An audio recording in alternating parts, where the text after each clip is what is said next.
Ready. Okay. I would like to call to order the December 15, 2025 work session order at 6 p.m.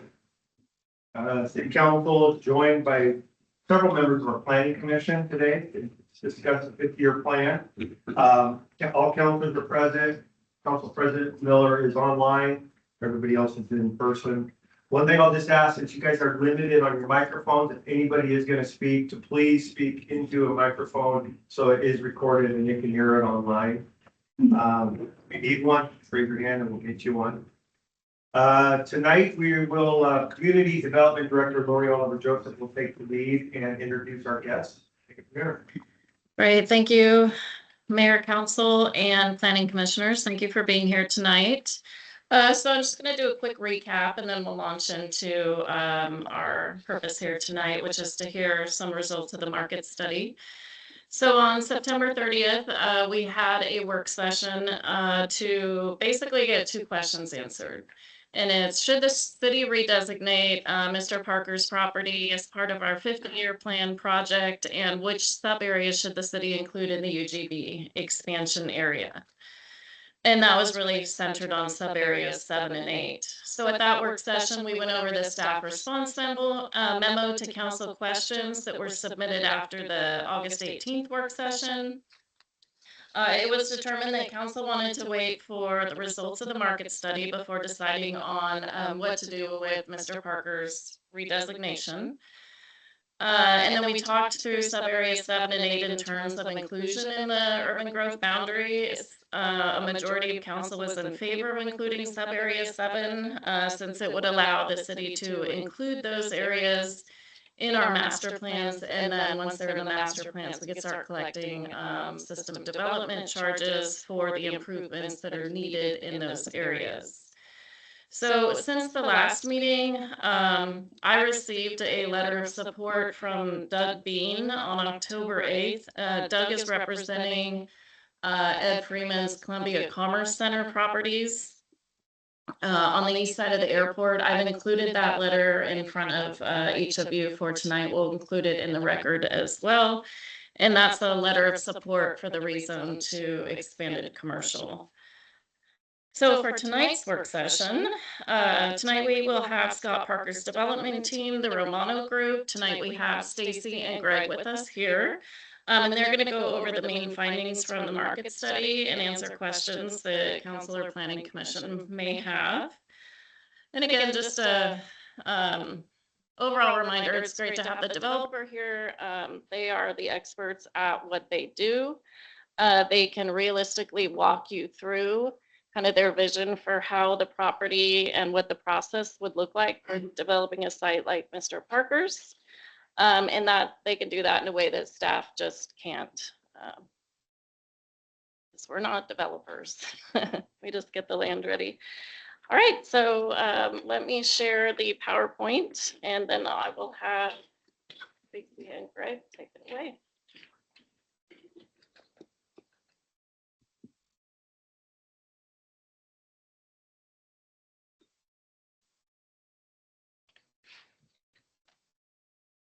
Great, we can go to the next page, fine. Yeah. So, Presentation. great. So, Mr. Mayor, councilors, commissioners, and staff, appreciate you guys having us here. I'm Greg McGreevy. I'm the Vice President for Development for Romano Capital. We're a firm that lives in Vancouver, Washington. Hi, good evening, everyone. Thanks for having us, residents, staff, commissioners, council members, and allowing this time for us to speak with you about the project. My name is Stacy Shields. I am the Director of Entitlements at Romano, and I oversee the land use practices.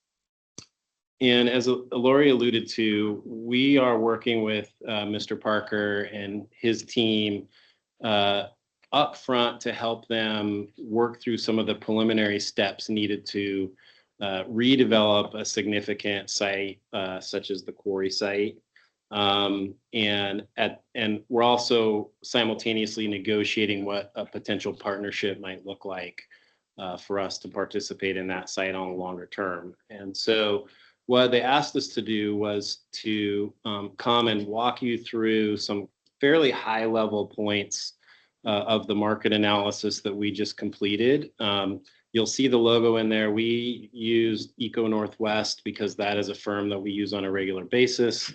You'll know them because I believe they've participated in some of your economic analysis as well, but our team is separate from the one that does the municipal work for you guys. So, and that's been the consultant that Stacy and I have used for economic analysis for some time.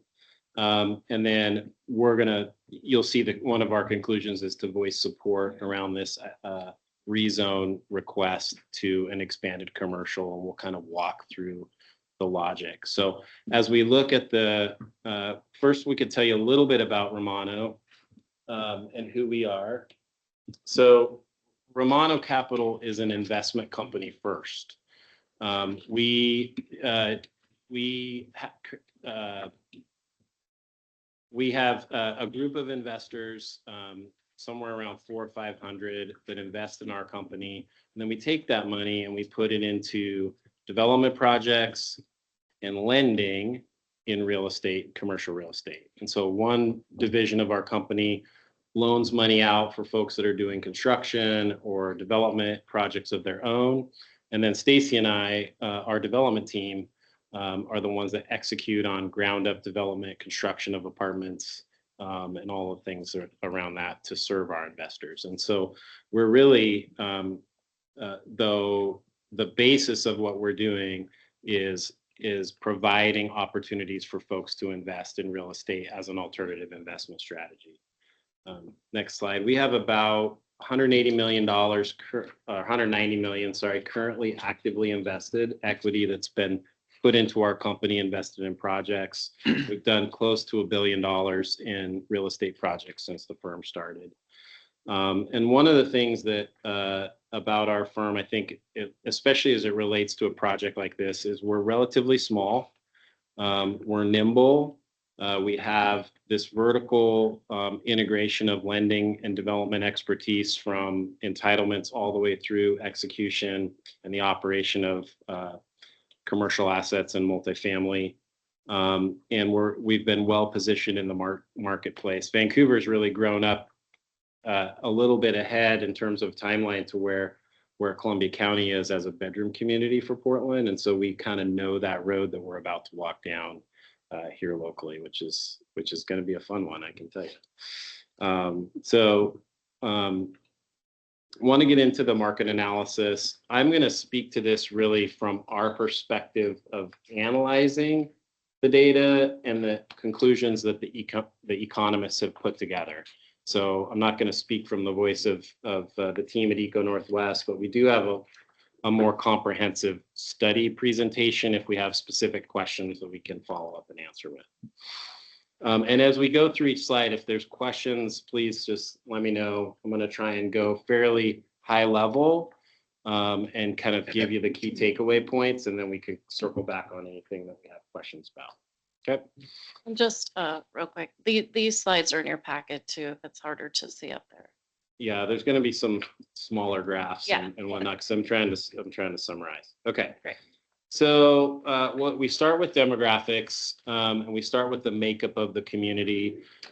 For anyone that's like, there really isn't a place here for my kids and grandkids, it proves out in the data.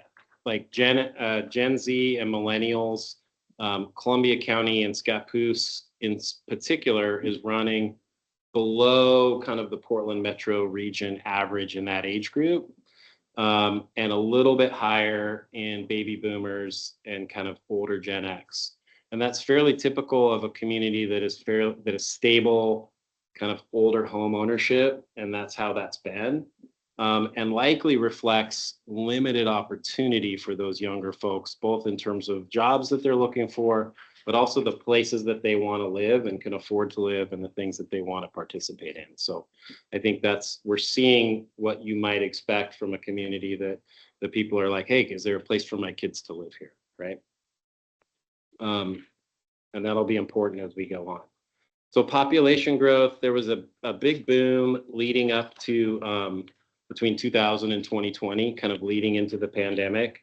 More recently, that's been slower over the last 5 years, just 2.7%, a couple hundred residents that have moved into Scappoose over that time.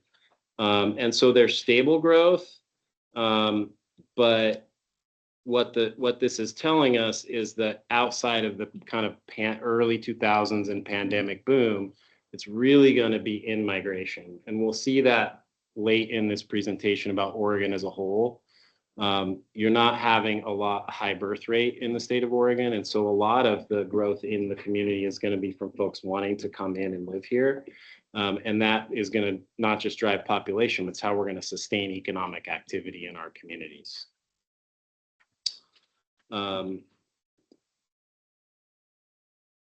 Following up on that, this just breaks that down a little more deliberately. This is showing about a 3.1% population growth from 20 to 25. Interestingly, household formation is slightly above that. And so while you're not getting as much population growth, you are forming younger families to a greater degree. And you're having a higher growth in renter occupied. So again, I think this will speak to a lack of supply of the type of housing that would kind of serve some of this young family formation and provide people the opportunity to kind of locate here. A lot of times that'll be in that rental housing supply, which is limited.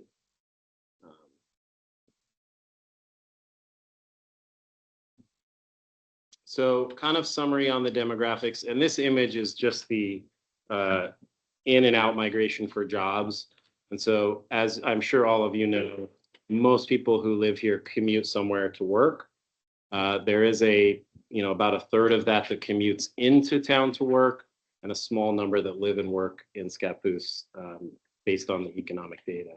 So just in summary, low to moderate growth is not really accounting for in-migration that's going to happen as we talk through some of the growth in industrial job opportunities and some of the other placemaking things that the city is poised to do.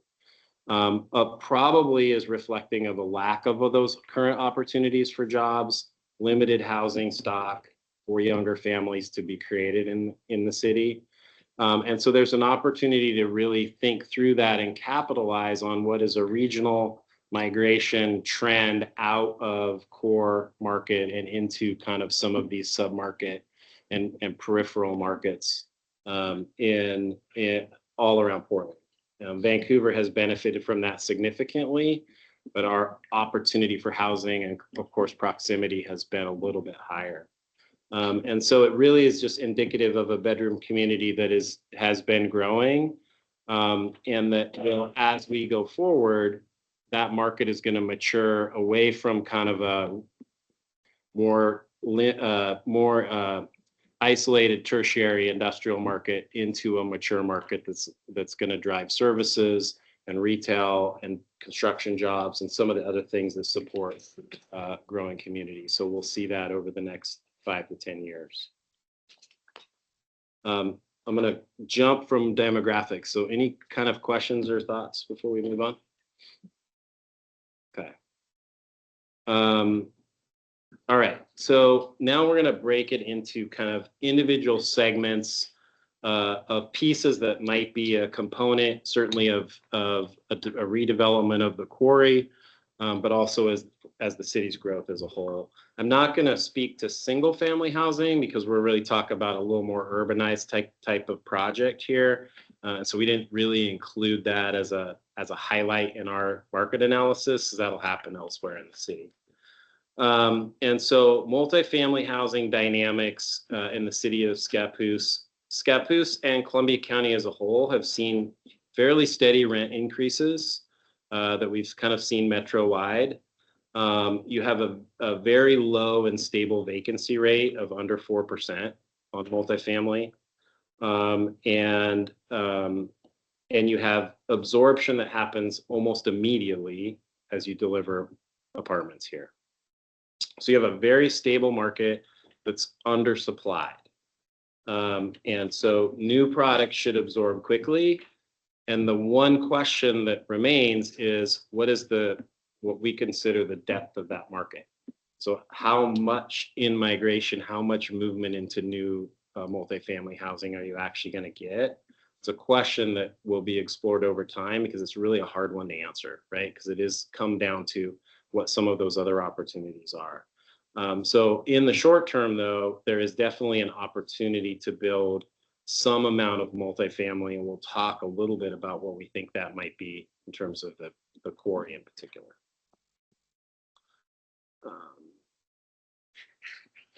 Retail market.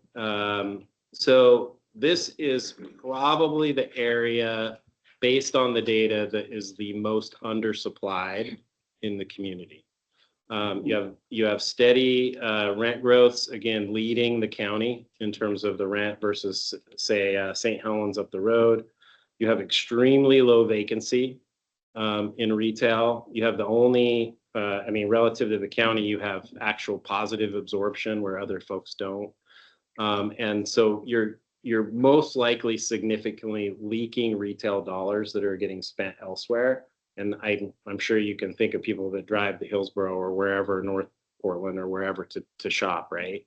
And so of the kind of the opportunities, this one really stood out as a place where the city is very undersupplied in quality retail. One thing to note is that new retail is a lot more expensive than old, but it's also where you get the scope and scale and kind of characteristics that are going to drive in a little bit different businesses that will help kind of meet that service demand.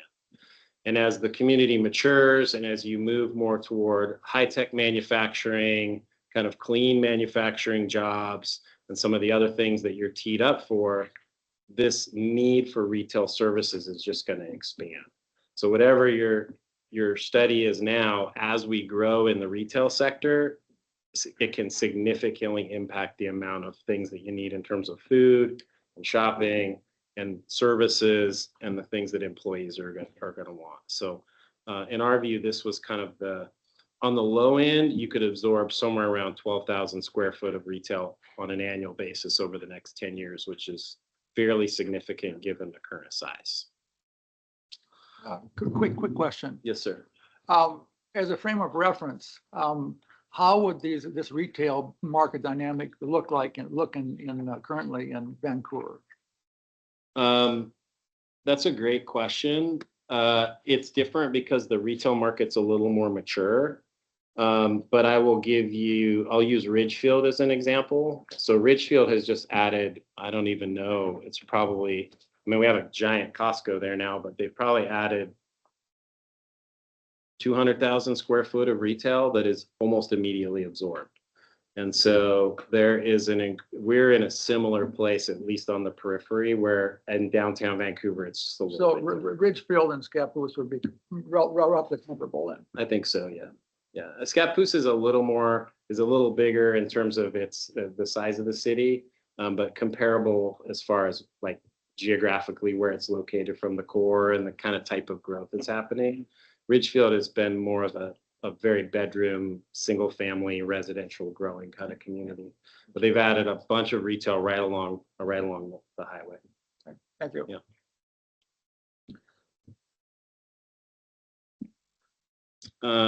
Okay, industrial market. It's an interesting market that you guys have here. There's rents relatively low for the metro, which is potentially positive for folks wanting to move in. Your rent growth has slowed. There is low vacancy, but it's not including in this particular study the Cascades Tissue site, which now has some more vacancy.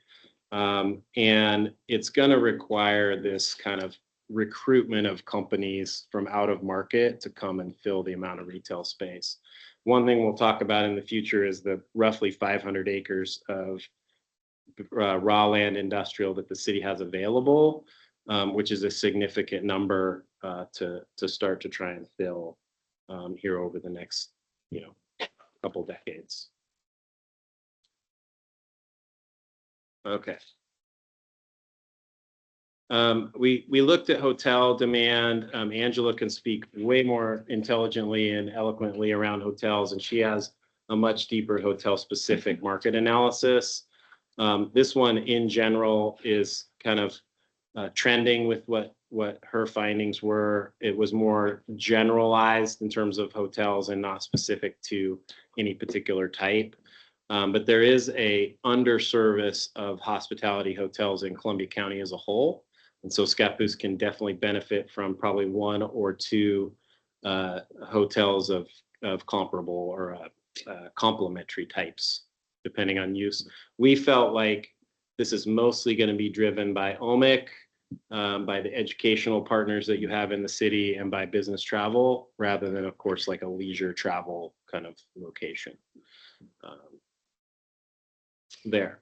And so as we're looking a little deeper at industrial market or just kind of market in general, and I would say this is also relative to the Parker Quarry site as a whole. You have just some very interesting competitive advantages that go deeper than just the proximity to Portland, which actually is a fairly significant one. It's not a very long drive, right? And as we're looking at businesses, and the reason we kind of look at this at the industrial level is because the industrial users are going to also drive demand for housing and for services. And it's a little chicken and an egg question of, am I going to get a clean manufacturing company that wants to come in if I can't offer their people the things that they want?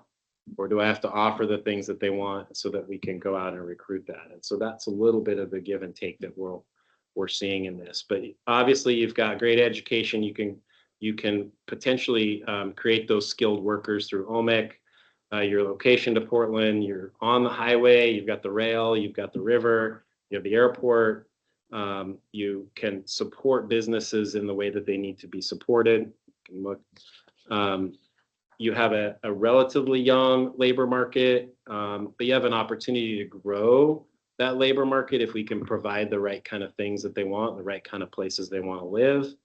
And here you have about 500 acres of buildable industrial land. So it's really a resource that you guys can have here to drive some of that economic growth with all of the other things that go along with being in a relatively small community that, you know, has good quality of life, can be business friendly, and obviously your location, you know, in the Pacific Northwest and along the river. So we think that it really does create this kind of great competitive advantage.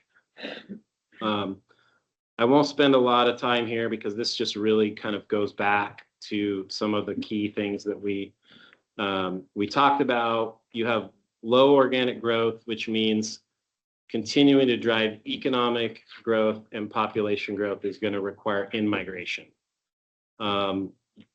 Currently, you have the need or you have the opportunity to absorb multifamily fairly quickly, but because population growth isn't really high, that's not like a huge number of units, and we'll talk a little bit about that site specific. But you definitely need retail, you definitely can have hospitality, and you really have this economic engine that you all are going to be figuring out how to tap into around the industrial land. So overall, the impression of the market study is that you have an undersupplied market in a lot of key things that could benefit from the right type of smart development.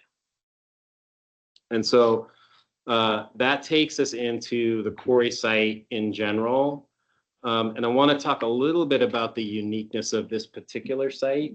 And so it's as a development company, you know, there's things that we look for in terms of where we can come and spend our time in a way that is positive for us to make money, right? But also can be effective and can really leverage some of the attributes of the site. And so it is uncommon to have such a large parcel that is adjacent to the utilities that you need, to the concurrency, that has transportation, that has services around it, that is accessible in the city in terms of where it's located. That is not a common thing to find. It's available to be annexed into the city. It's inside the urban growth boundary. It has the things that you kind of legally need to make a development work. And it has somewhat of a blank slate opportunity. So I think you have a unique piece of property, right? How we want to leverage that uniqueness now, because we can definitely appreciate the difficulty that you all have in trying to plan ahead 50 years and decide what the city's going to need, and then put zoning down on the map, right? That is a challenging exercise. And particularly when you have something of this size and location, where it can be a really important component for the city's growth. And so one of the things that we always look at, the places that we can develop to the greatest success for everyone, to the benefit of the city, and the folks that are going to be there, is where we have the best flexibility. And so a site of this scale is probably a 10 to 15 year build out. And what the community is going to need in that space is going to change over that time. Growth dynamics are going to change. We can pontificate, all of us, about where we think that's going to go. We can study it to death, and then pandemics happen, and who knows, right? And so that thing is, there's a very high likelihood that this site is the best located to provide all of these auxiliary services that you're going to need to grow your industrial base, to grow that manufacturing base, housing, retail, services, and that is going to leverage the rest of the land that the city has. And so market demand's going to drive diversity. You have a high need for commercial. New and modern commercial is going to bring a different type of retailer, a different type of service provider, a different type of restaurant. Again, this is a sector that's underserved. You need to expand housing options that will help support economic growth and provide places for younger families to form. And you have a lot of industrial use that can happen adjacent to the property. So just kind of a key to key on housing. You have a high demand, or a fast absorption of housing, and there is demand for it in the community. And we think in multifamily that immediate demand is somewhere around 200 units. And so in our estimation, a site like this probably builds out 200 to 300 units max in the next 5 to 10 years. This is not a site that you're going to see thousands of units on. There's just not population growth here. There's not the demand for it, nor would it be appropriate in terms of the scale, right? So just as you're thinking about building what functionally becomes a mixed use community, appropriately scaled for Scappoose, is not downtown Pearl District. It's not downtown Vancouver waterfront. It's much more aligned with Ridgefield. It's 2-3 story buildings. It's the right scale for the community. It's really well positioned retail. And it's the things that are going to make kind of that site hum pretty well. And so, so this can become one of the real resources that you use then to leverage into that industrial job growth that you're looking for.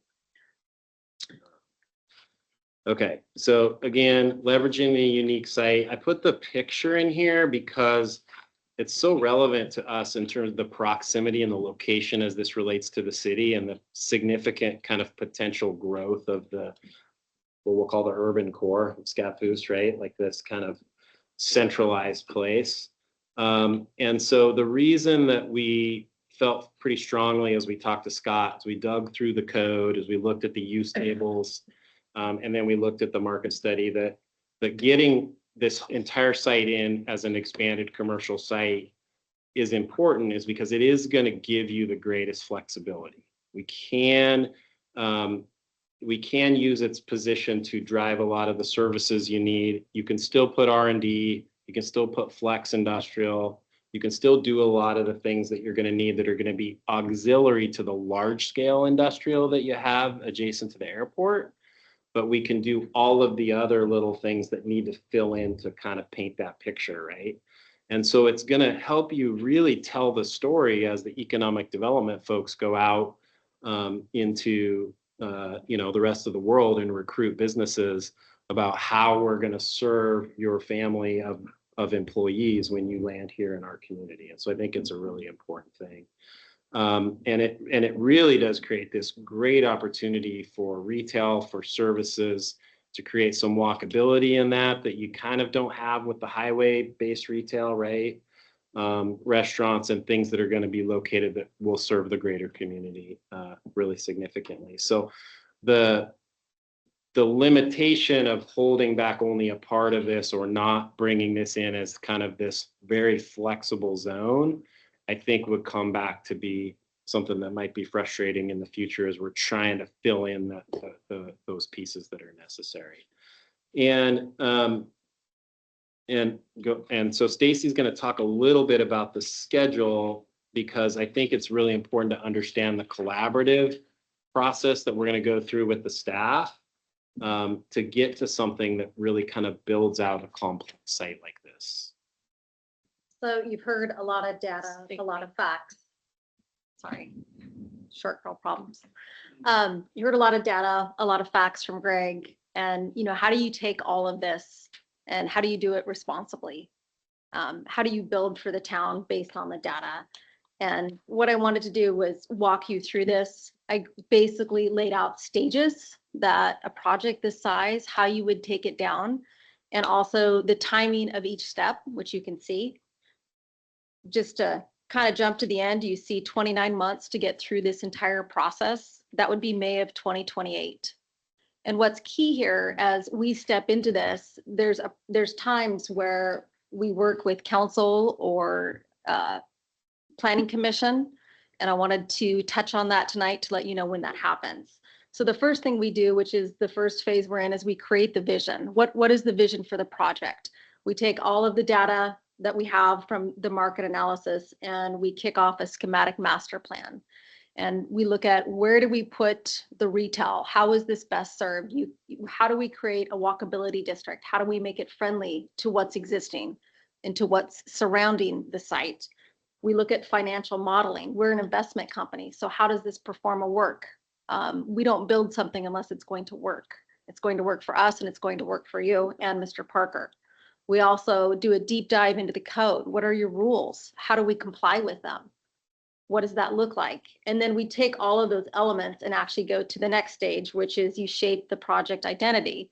And that's where we start to really kick this off. We come back with staff and say, here's what we think. This is what we think would work. We listen to what they have to say. And we also work through that process of how we actually make that come to life. The other key things is who are the stakeholders? That would be the community. There should be public open houses. We work with Mr. Parker on that. What does he want as we work through that? And then ultimately you end up with a master plan where we provide a conceptual idea of what we think is best in today's market. The next part is the city formal review. And as part of that, we would have an annexation and a developer's agreement. And there would be opportunity for further comment at that point as we would come before you and show you what we think, and we would talk about what those documents look like. The next step is how do we implement this? How do we actually make this work? And that's where I bring on a huge team of consultants, and we do it very responsibly. And we actually hire, my last project, I had 22 consultants on it that I rotated and developed a very high sophisticated level plan. And we would do that here. And we would look at what is the first phase? What would be the first phase that we would want to kick off for your town? What do those needs look like? We would move through with the site plan or a subdivision process coupled with the engineering. And at that point, we would be right about May of 28 based on today's numbers and where we're at. And then the next phase would be underground construction and then vertical construction. Yeah, and I think that the reason we wanted to kind of share the process for you guys is that it can be, I mean, obviously not knowing what's going to be built there is a challenge at times. But in order for us to have success on a site like this, it has to be a clear and collaborative process. I mean, there's going to be more than one time where we're going to be knocking on staff's door saying, hey, we're running into this question A, B, and C, or here's the idea that we have to build out. Here's how it fits into code. And unless everyone's aligned, that really doesn't work. And the challenge always becomes if we get into a place where we're piecemealing this site, and it kind of goes back to the holistic zoning, is rather than piecemeal this site, we really need to look at it holistically. We really need to develop a master plan that makes sense. Everybody gets to see that. It gets to have approvals through the master plan process. And it's kind of out in front, and we're ahead of it and proactively having those conversations about what those things look like, and over time what the community needs are going to be. So there's a lot of those kind of questions. If I can ask it right, how specific is that master plan? Are you kind of developing it around a core tenant or two, or is it just say retail, housing here, retail, or do you get specific more about when you're trying to sell it to the community, or or is that later? You come up with a master plan that's pretty general and says retail, this many square foot, this kind of housing, and then you go out and try to sell it to businesses after that plan is complete? Well, let me touch on your first question in regards to the master plan. The last one that I did, we had a cap on the number of residential units. We had a retail number, we had a hotel, we had commercial, and we had some other components there. And we created buildings, but what was more important is show how they connect with one another and how they become live with one another. So that was key. In terms of the other question, I think you might take that one. Yeah, so absolutely the massing, the building sizes, footprints, right? Where we're going to put parks, an open space, how that all plays together.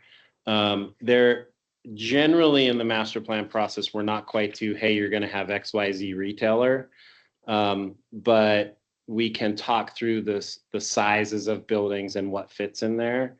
Occasionally there'll be users that kind of come along that early in the process, but really they're gonna, that would be unusual, I think, right? You'll have ideas of, yeah, based on square footage, what kind of retailers you're looking at marketing. Absolutely. So we will have done some of that market surveying with users ahead of time through the master planning process.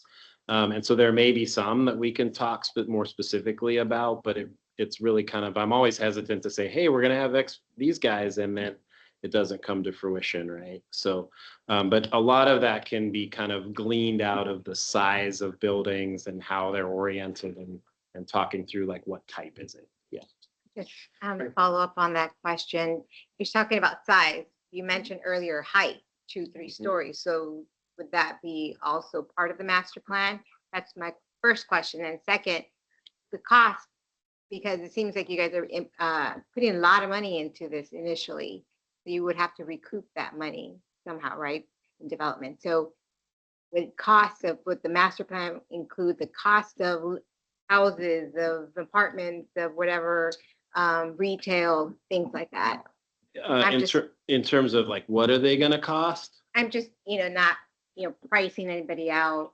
Yeah, Affordable, it's a great question. And we will take the market analysis data and generally build a financial model around the current pricing, right?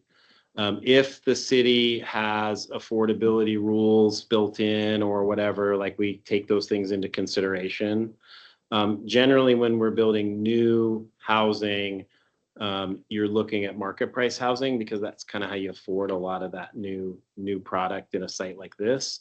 But there's always exceptions to that, right? And so in the master planning process, we will have building types based on taking, say, some general market analysis on pricing and sizing the buildings relative to what can be built to afford that pricing, right? So you can't build a high-rise building in a place where you can't get New York rents, if that Right. So makes there'll sense. be local market. Yeah, Right. exactly. Yeah, because I mean, really, the trick with housing is you want to fill it up as fast as you can and not be sitting on vacant units, right? Which is why you also on a site like this probably really don't see more than 200-300 units, because that's what's going to fill it up when we start putting, parking and open space and sidewalks and all of the stuff that we have to put in there. So. Yes. Yeah. I also have some questions. In regards to those 200 or 300 units, in your estimation, what would that kind of comprise in terms of total buildable land? Area? I would just be guessing. I mean, it really depends on, do you do a 2-story walk-up apartment or a 4-story or a 3-story? And so that's definitely something that we tackle in the master plan with the architect of what is the appropriate type of housing for the community and what is in demand in the market. So I couldn't give you a very good answer, I guess. Okay.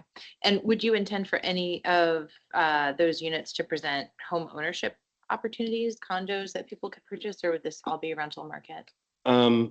We like both. And so that'll really kind of be code driven of what's allowed in terms of the type of housing. Condominiums are hard in both Washington and Oregon because of condominium laws, but we definitely do condominium type housing and more multifamily rental. So I would expect in a perfect world, there'll be a mix.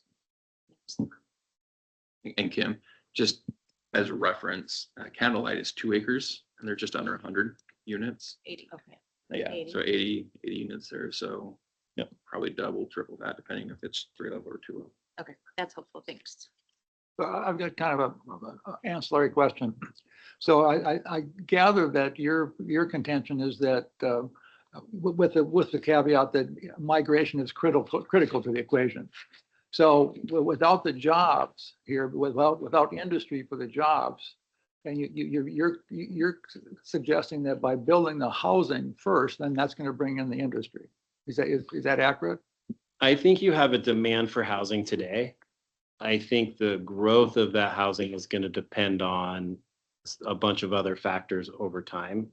So I think that you're undersupplied, and the market study supports the fact that you're undersupplied in both housing and retail services. So there is at least some demand for that as we sit today. And I think that you also have all of these really attractive qualities around industrial that will grow. As that grows, the demand for housing will get stronger. And so even if it's not built, having the place for it to go is how you're going to tell the story for that industrial user group that wants to potentially come. So the building the multifamily house is the catalyst to this whole thing, is what you're suggesting. I don't know if that's exactly what I'm suggesting. I think it kind of goes hand in glove in some respects, because you won't go build a bunch of housing on a speculation that you're going to have people moving in. You're going to build housing appropriate to the demand of the community. So if a business isn't coming, you're not going to build the apartment units and then get them here. But having a place to put apartments and having some of those services start to evolve over time is going to facilitate the conversation to attract business into your community. Yeah, if that makes sense. In addition, Greg, I think you had mentioned when we met to debrief the slideshow that housing generally, like on a site like this, might come first because you want to be able to support then the retail that would follow along either with it or shortly after. Yeah, now relative to the build out of a particular site, housing absolutely will come first to catalyze any particular development. And generally housing comes first, period, because you need people to have other things. But I don't know that I would go as far as to say it's going to like drive an industry, right? Like Right, that's no, the right, question. yeah. Right. I think a lot of these in development is, as you mentioned earlier, is the chicken and the egg. Because sometimes you could have a business come that spurs the need for the housing, and they could be, yeah, we're going to come, but we need the housing to kind of go together, or it could be one or the other. It just depends on the demands of whoever. And I think for us, that is the real kind of why you need something very flexible. Why do I need to have the maximum amount of flexibility to drive what the community is going to need over the next 15 years to build these things out? We've got just a little over 15 minutes, so we'll try and get through here. Yeah, I think we're just done. I wanted to put in two things, like why are all of a sudden these people from Vancouver showing up and wanting to talk about the quarry? There's two reasons. You guys, we talked about some of the uniqueness of this particular site in the community. We're also very early on in what could be the next real estate cycle. I think 26 is going to drag real estate out a little bit longer, independent of the downtown Portland core. So you really can't look at that news as a whole for the rest of us. And so this is a great time to be thinking of bigger, complicated projects because we're gonna ramp into another cycle that is positive for the construction and development of these type of things. And you guys are just so well positioned in the region. We like Columbia County a lot. You'll see our name attached to the waterfront in St. Helens. We're negotiating with them on how we bring that site alive. One of the reasons we really like this site as well is because we think they're complementary. They have very different attributes. And so rather than being competitive, we think it really can be something that helps just drive the county as a whole. And so we're really keen on it. And one of the things that we've done in Clark County as an investment company is we want local people to invest in local projects. And so we create localized investment funds that will open the door for community members to participate in that, in our audited funds and all of that stuff. It's a whole different conversation. But we really do think that Scappoose and Columbia County as a whole is very, very well positioned for this next cycle. And then kind of, speaking to your question about in-migration, I put this slide together because the thing that we're looking about in communities is where are people going to want to move? Oregon runs behind the country, which is already behind in terms of organic population growth. All of us need immigration and we need in-migration in order for our economies to continue to grow. And so the takeaway here for us is really looking at the places that people are going to want to come, because it's a little bit of a net zero sum, right? Like some are going to have to go down as population leaves and others come up. And so how we do the right things to kind of attract folks into our communities is just going to be a really important lift for you all and for city councils all over the country as we deal with a declining population over time. So fortunately, we're set up here in Scappoose to maybe take advantage of some things that are teed up for you. So that's what we have. Great, thank you. Lori, I did have two public comments that wanted to discuss the work session. I'm not sure exactly how we wanted to handle those. They're from 50-year committee members or EDC committee members. I don't know if we had time or we'd want to talk to them during our work session or a public comment during our regular. I think either way could work. We don't have that much time tonight. Well, let me ask you, council and planning commission, ultimately, we're trying to be able to wrap up our analysis so that we know, is this part of our process? Is it one parcel? Is it both parcels? And then the UGB question is still, I want to get some clear direction on that. Is it more helpful for me to run through the rest of what I have, or would you like to hear the comments now, or what's your thought? How much time do you think you have left? Probably 10 minutes. So what we could do is I could run through this, you could take public comment, and then if you wanted to, we could reopen work session in the regular meeting. Okay. Yeah, Okay. I would like to hear it. And with the two public comments, if your questions have been answered today already or will be, then they will. Otherwise, we'll get to you in just a few minutes. Okay, perfect. All right. Let's see. So there were a couple things I just wanted to bring up. There were some questions asked during the last meeting, and I wanted to follow up on those. First of all, just a broad overview. If we were to not include all of Mr. Parker's property, it means that we would expand the UGB further from existing city utilities, right? We would have to go outside of what we're looking at now, in addition to the urban reserves. So rezoning this parcel that's already in the existing UGB means we're using the utilities that are here, that are, already close by and surrounding this property. Limitation on the types of housing. I believe this was a question that Councilor Miller asked about. Our attorney did not recommend doing this for just one parcel or owner. The expanded commercial zone only allows a couple types of housing as is. It allows multifamily, mixed use, which is of course commercial on the first floor, housing above, and then live work townhomes. So live work townhomes are where you have essentially a townhouse on its own legal lot. And its business is limited to the ground floor and may not exceed 50% of the floor area. And so you would have a small business, basically storefront on the main floor, some living and then living above. That type of housing would be more expensive than say multifamily because it's on its own legal lot, but it would provide some flexibility. As Greg mentioned, they'd like to have, some options. Of course, we would not be able to restrict what we refer to as capital A, affordable housing, income restricted housing. The state says that would be permitted regardless.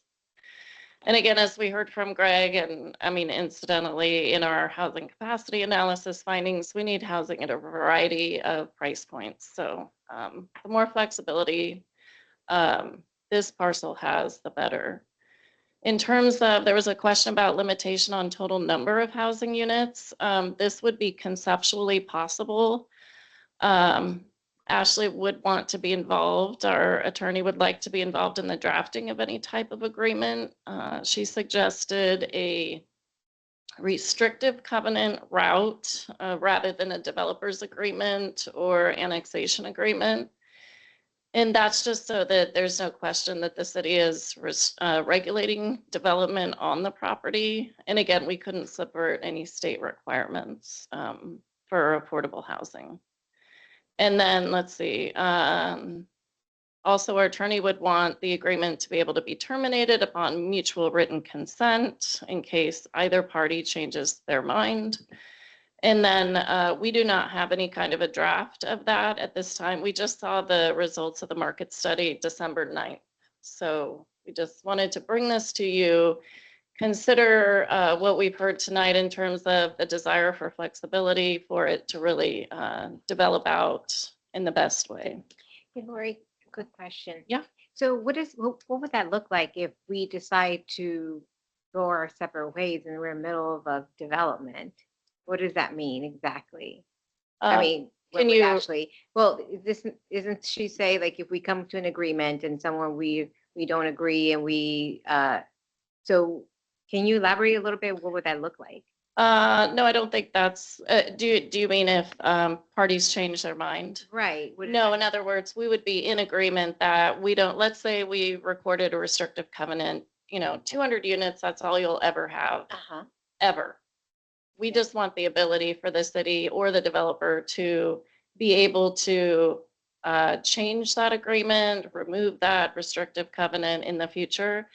If conditions changed and the city is like, oh yeah, we're doing great, we need more housing, we want that flexibility. I see. That's all. But it would have to be mutual. Mutual, Okay. right? So Lori, have you, with the Romano Group, explored the notion of a phase rezone? So you take the minimum amount available. Yes. Have you discussed that? We've discussed that. There are some issues with that. Based on the location of the utilities to initially tie into, the northern parcel has access to utilities now. Well, once they annex into city limits. However, Well, here's my thinking. The reason I asked this question is that, so, 10 years from now, you've got the housing units built, but if you have the opportunity and some industry wants to come in, they need a rail spur. mhm. Okay, and if it's all if it's all been rezoned, expanded commercial, that pretty much eliminates that potential for that particular parcel. Yes. And they could always rezone back should something drastically change in the future. In terms of what's being proposed now, we're hearing that retail is needed, we're hearing housing is needed, services, et cetera, right? So presumably this would be a great place to provide those services. as I was saying, the northern parcel has access to utilities, but the southern parcel, in terms of a land use and the way that you would want the zones to be grouped, we would want the southern parcel, if we're only going to take one, we would want the southern parcel to rezone first, only because we would have light industrial and then expanded commercial and then manufactured housing. Okay, so I was already activity. looking at that phased approach. So what I'm saying is it doesn't, either we take the whole parcel now, or they'll probably bring it back later as a complete package to do this. The question is, should this be part of our process or should they come back later? I would advocate, because of the way the utilities are set up currently, and because of the land use form and the zoning we want to match up, it would make more sense to take both now than it would to try and do take one now and one later, because the utilities are not going to work. Okay, well, we're running out of time. Yeah. So, yeah. Let's see. Then I wanted to follow up just one other item. We discussed the urban growth boundaries, sub areas 7 and 8. We did have some cost to the storm improvements that we could mention. I know Councilor Holmes asked about that. We could follow up on that, I guess, in the next, when we reopen the work session. One thing I did want to say, there was an issue of sub area 7 owners not wanting to be a part of the UGB expansion. We kind of talked through that and explained it made sense to include them from the standpoint of master planning and SDC allotment. I have since heard from a person who is identified for urban reserves in Area 7. They have a strong interest of being either UGB or urban reserves, but also they mentioned 2 of their owners to the north of them, the 2 largest parcels in sub area 8 do not want to be in the UGB. So now we have basically area 7 and a large parcel of area 8 not interested. But again, these are parcels abutting city limits, abutting city utilities. So we'd still want them in to have that natural growth of the city. If they don't develop, we would have other parcels in the city develop first. And at the next opportunity that we need more housing, land for housing, we could go past those areas into the urban reserves. So they don't have to develop, but it does set us up to be able to collect SDCs.